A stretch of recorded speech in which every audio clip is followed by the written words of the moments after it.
Ako si Tess, isa sa mga manininda dito ng Bibingkang Abnoy na dinadayo dito sa Santa Cruz. Mga 2009, dito ko na napagtapos yung tatlo kong anak.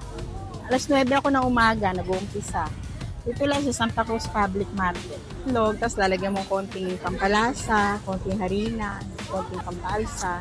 Pagka biyernes hanggang lunes, sariling gawa ko yung suka. Kulang 100 ako pag wala okasyon.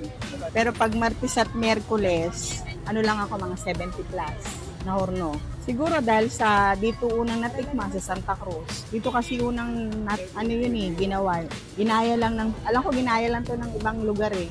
Pero hindi nila kayang gayahin yung pinakang ingredients nito.